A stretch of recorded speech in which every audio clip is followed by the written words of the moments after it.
he would do the, he was supposed to cut wood. Now, in the years before we had a road in, of course, anything that came in was hard to get out. So we had a garbage pit, and his job to take the garbage to the garbage pit, of which there was plenty. And we also had our resident black bears, which I bet you did, we yeah. would see down in the hole. And we were not supposed to go back there at night because we were told that that was not a good place to go. We also had running water. We had a tower, water tower. It was made out of redwood planks, and it worked by gravity system. And they filled it up in the daytime with a pump from the lake, and then we used it at night and to wash dishes and stuff like that. Did you have a garden or anything like that for? We didn't, but in the beginning, the Shocks were the caretakers before they went over and started the resort. And out on the way out of the original road, there was a place where Mrs. Shank, oh, it was the Shanks, that's right, where Mrs. Shank, who then went to work for the Shocks. I've got that a little backwards there. You can edit that. Mrs. Shank had a garden, and she used to grow vegetables and stuff like that. And I truly do not know how she kept the raccoons out, but she must have. But how did you get your food here then? I mean, you had a cook, and there are obviously a lot of people here. You grew some in the garden, but not all. Well, my grandmother would walk over or take the boat over and get in the car and go to Manitowish. And so the boat over where? To the same landing where you came in? Yeah, to the landing where the car was, and then she'd go out to, well, she'd either go up to Weininger to the Red Owl store, or she'd go to Manitowish, or I don't know where else. Clear Lake Grocery. That's right. And that was where? Corner of Clear Lake Road and Highway. K. It's near the Okay. school. Oh, near yeah. where the present school is. No, it's down farther okay. than that. I mean, I know where it is, Clear Lake yeah, Road right. is there. In that vicinity. There's that one sort of white farmhouse there Well, with that's those where- long buildings, and it's Yeah. right across the street from Right. that. It's Oh. there's a cleared area. That's there where it interesting. used I've to never be. heard anybody mention that before. Well, the guy who ran that's name was Clarence. And, Clarence Childers, was it? what? Was that Clarence Childers? No, this is a different Clarence. Clarence Childers is the one that was at the Red Owl, Right. if I'm correct. That's right. And this guy the reason that there were Quonset hut type things there is he used to raise chickens. Well, yeah, I always have thought those were chicken They coop were. things, but I never knew from where. Absolutely, and he raised chickens there, and you had to be a little careful because sometimes he fed the chickens minnows, and then the eggs didn't taste very good. Oh. Well, so that would have been a job. That would have been a job then to get to grocery It stores. was a job, and as far as my grandmother was concerned, she didn't do too much back in the woods. She went and supplied, that was what she liked to do. That was kind of her. She liked to go. Uh-huh. Now, she had lived up in Ironwood until I'd say about 1905 and 1915. And so she was well used to this country. Uh-huh. But then we go out and we pick berries and fight the bears off to pick the berries Yeah. and stuff. And the you know. mosquitoes probably. Yeah, Do you remember? yeah. Couldn't have changed that much. So, Yeah.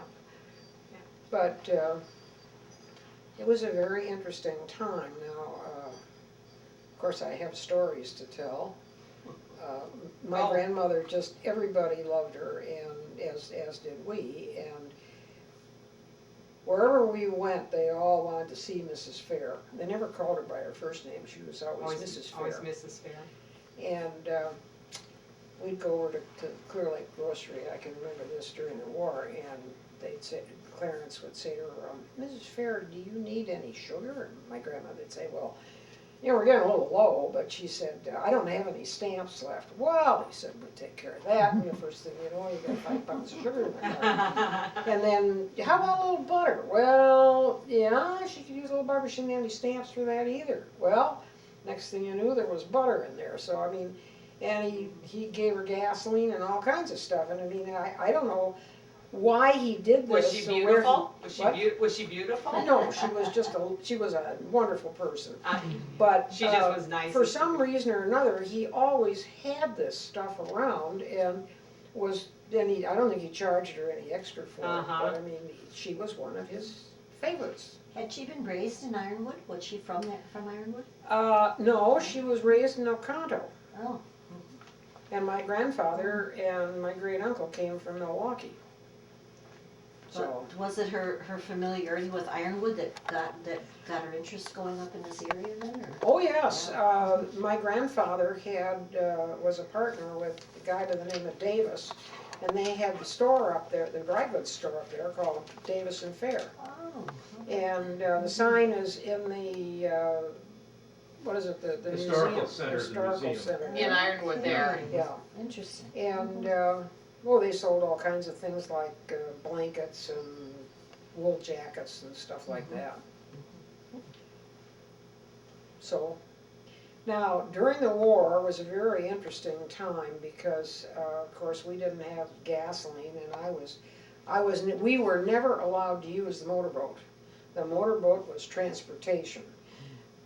We did not have a road in, but by this time we had a lot where Laurie Allen lives now. And that was that we called that lot 10, and we had a garage there. And we would go down to the pier and ring the bell, which I now have on my guest house deck, and the caretaker would come over and get us in the boat.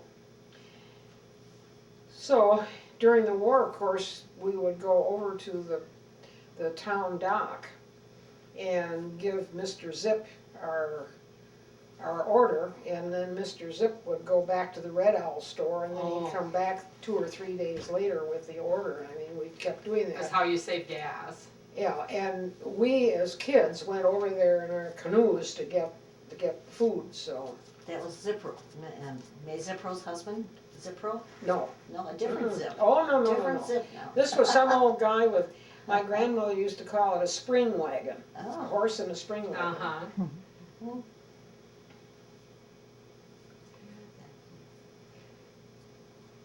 But you still were able to come up here during the war? Yes, and I came up, as I got older, I came up on the train. You'd get on the train down in Milwaukee and, I don't know, it pulled out at midnight. And then about 4 o'clock in the morning at Monaco Junction, they took the car that was coming up here and put it on another train. And that came up to Manitowish. Okay. And we'd get out at Manitowish, and then somebody'd come and pick us up.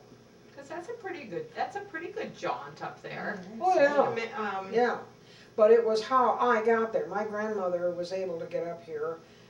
My father was able to get up here. But it wasn't necessarily at the time I wanted to come. Uh-huh. So that's how I came up a number of times. Did you like it here as a teenager? Were there things Oh, I for loved it. teenagers to do? Yeah, I mean, my parents had a place on Lake Michigan on the beach north of Port Washington, and I never cottoned up to that place. It was just not my thing. My thing was up here in This the was woods. your spot, Yeah, huh? and I came up here and I did all kinds of, I mean, I wandered back in the woods and nobody paid very much attention to me. It was swell. A lot of independence. Yes. a lot of freedom. Uh-huh. Interesting. Can I, this is probably a not politically correct question. How did your family make the money? What was your family's job? My father was the president of Presque Isle Tank Company. Say the name again of Presque, Pressed, Pressed Steel Okay. Tank Company. And they made metal bottles for gas and for propane, for oxygen and acetylene, etc. Okay. And they didn't make the big bulk tanks, but these were the smaller Okay. tanks. Uh-huh. And my great uncle was an interesting person.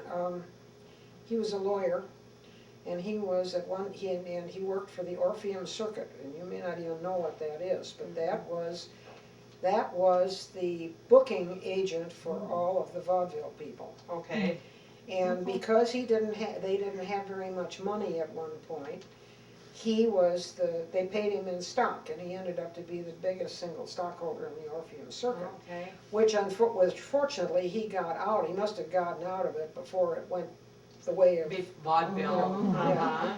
because he seemed to have pretty good income. okay. But we were not wealthy people, we just had, just nice income and so Mhm. forth. But we're able to live, I got ahead of the curve too. Yeah, yeah. Did you say, Helen, that was your great uncle who actually built the compound Uh-huh. here? Yeah. He built the compound. Okay, It's this attorney uncle from the Orpheum. That's right. Okay, got it. And I can go back even farther than that, which you may And then when he died, he willed it to his sister-in-law, which was Maud Fair. oh, The one okay. that lived in Ironwood, the one that did was the wife of the dry goods guy. And that was your And then grandma. Yeah, and then when Maud died, it went to her daughter. my mother. Helen Fair Merker Sprackling, and then it went from there to Mom. Okay. Say your grandma's name again? Maud Maud Fair. Fair. No, and then, Helen Fair, Merker, and Sprackling. then she married Merker, Merker. and then Mhm. later in life, after he died, she married George Sprackling, who's had a place on this lake as Right. well. And I can see from all the families then that many of them, took little pieces of the Yeah. general property around here then. Mhm. Because there's a Merker home here now, right? Right. And the Sprackling property. Yeah. and- Well, my brother is next door, your brother is, Timothy. oh, of course. Yeah. Of course. I know And that. of course, Nick is next door also. So after my mother died, and I know this doesn't really follow, And that would have been about, she died in 1985. 5. okay, And this is just still more about the property itself. After she died and I inherited the property, we all got together at Thanksgiving time and I said, look, what are we gonna do with the house? The house was not in particularly good condition. Neither my husband nor I could afford to fix it up the way it should be fixed up. And it was also a situation where everybody was out in the Lido having a good time, and I'd be in the kitchen cooking, and I couldn't see that I was The gonna enjoy woman's- that much. yeah. Mhm. So we went around, and each one of us, I asked each one of the boys, I said, can you afford to keep it, and do you want it? And we all agreed that there was not any way that we could deal with it. So that was when we decided to sell it, and my husband said, we'll sell that which we don't have to look at, which we don't look at. So Uh-huh. we did. And just the minimal acreage to go with the Yeah. house. Okay, and where was that? That Diamond? was over here. Okay, that's That not was part on of this Diamond side. Point though. No, No, You never owned that. we have right? nothing to do with Okay. Diamond Point. I cover that in your history as to Right. what happened over there. So you kept this part then, so you'd have your family. Yes, and actually, Buzz and I were able to buy more to sort of put the whole thing together when Francois came in here and he started to timber. And then I got a call from a realtor down in Minocqua, and he said, Francois needs money. I said, oh. So Buzz and I got together and we picked up a bunch of acreage back there. Tell me again who Francois is. He was a lumberman from Okay. Minocqua. Okay, And does your property then go all the way out to Crab Lake Oh, Road? yes. That's where Francois is, that piece. So you owned almost then all the way up to where Alpine Lodge is now? Well, I own the property underneath their sign. Okay.